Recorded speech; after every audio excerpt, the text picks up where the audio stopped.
so many of you here. Welcome, and thank you for having me. So, firstly, I want to reassure you that as Professor of Midwifery, the information that I share with you tonight represents the very best of evidence-based practice. My lovely partner plastered that on Facebook. It lasted about 30 seconds. And in all seriousness, suggested that might be my profile picture. Anyway, you're really lucky to be here tonight, because tonight I'm going to share with you some world-first, groundbreaking research.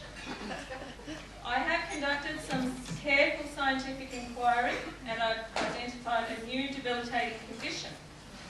Not only is this condition of great significance to those individuals affected, but on a grander scale, it has the potential to threaten the continuation of mankind. But fear not, because I've also identified the causative agent, and I've developed a two-pronged approach to the eradication of the condition. So if you bear with me, I'll demonstrate to you beyond any doubt that the only way forward for mankind is for every woman to have a caesarean section. But first, the problem.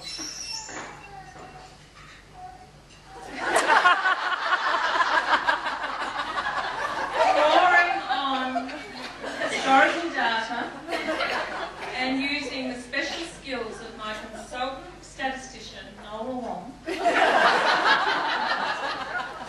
I've documented a statistically significant gradual decline in the sexual performance of the human male of our species.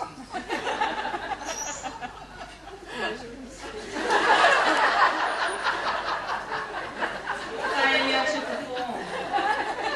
It can also be known as failure to please.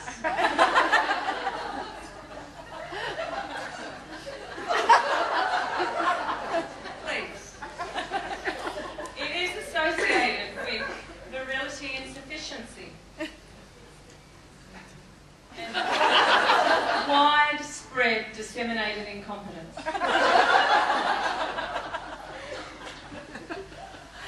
Those two slides.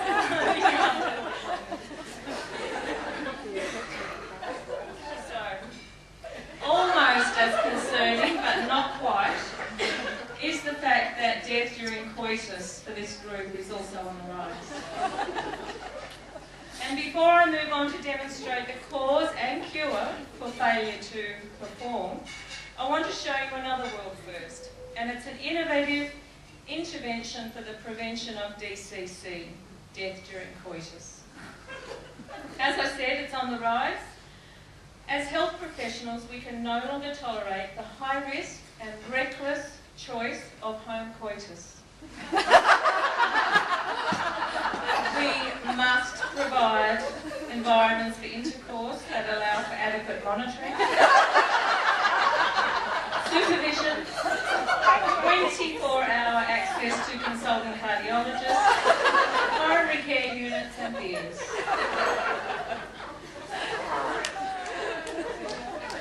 Ladies and gentlemen, I give you one such facility.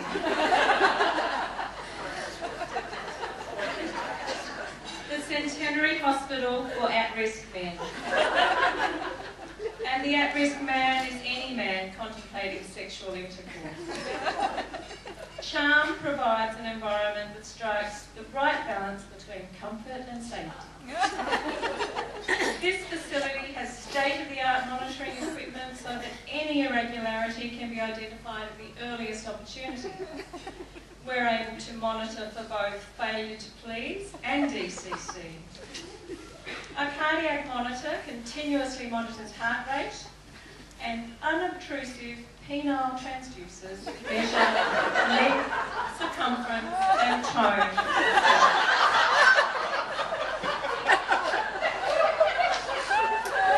Of course, we can't always rely on transducers.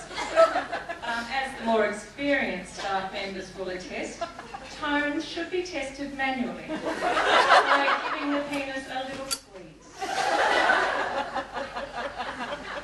Look, the staff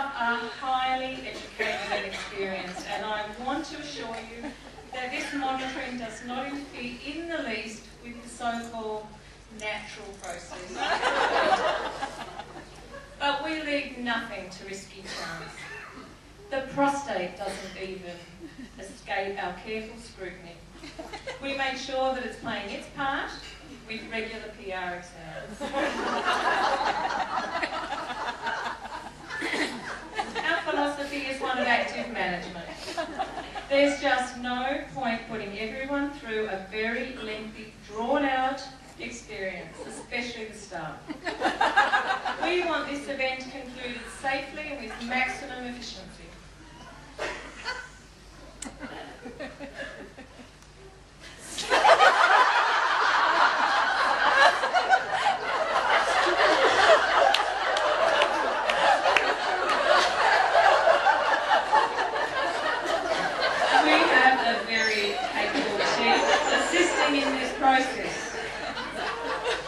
Sexual nurses at Canberra Hospital.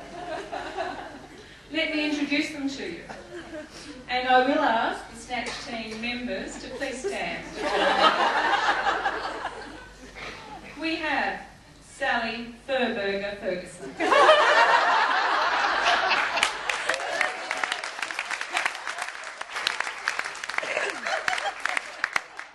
Edwina Bangbox Byron.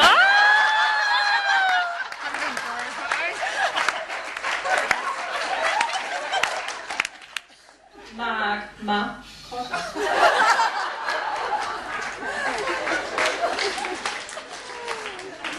Liz Philhar Holt.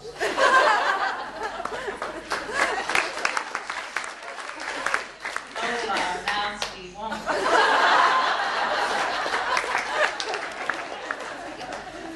Beck Bush Bone. Sue Lady Garden Gladwich. And finally, our specialist in prostate assessment, Anne Canal Kinnear.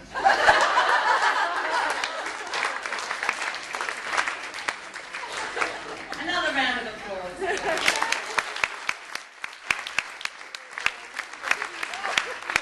guys do such a great job. And one of the problem areas that they've identified is ineffective thrusting.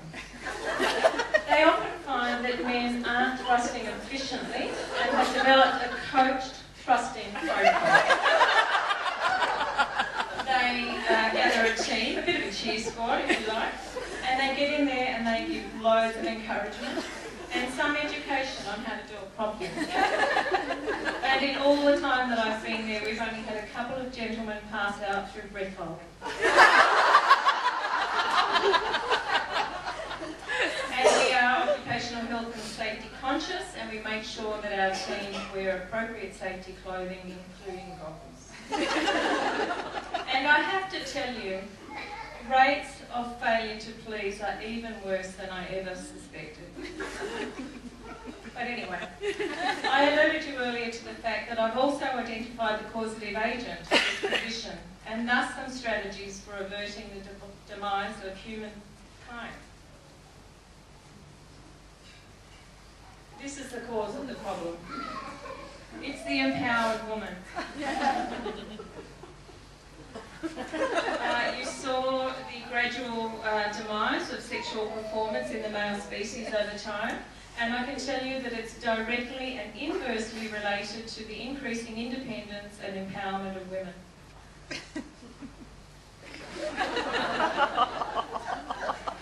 The first prong in my two-pronged approach, the medicalisation of intercourse, does nothing to address the cause of this terrible condition. We must stamp out empowerment. And it's here that you can help. And if you value the human race, you will help.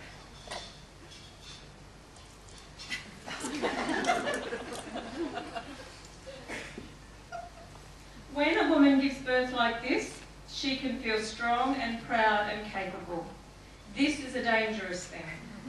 She can feel like she can conquer the world and that she can meet any challenge that life presents. And that's empowerment right there. And it must be stopped.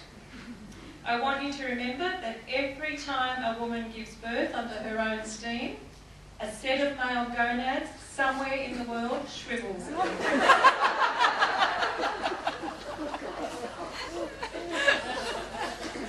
that's why every woman should have a cesarean section.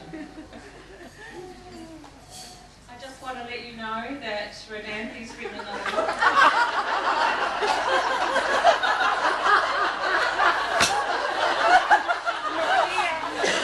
And a portion of the proceeds will be going to the charm facility.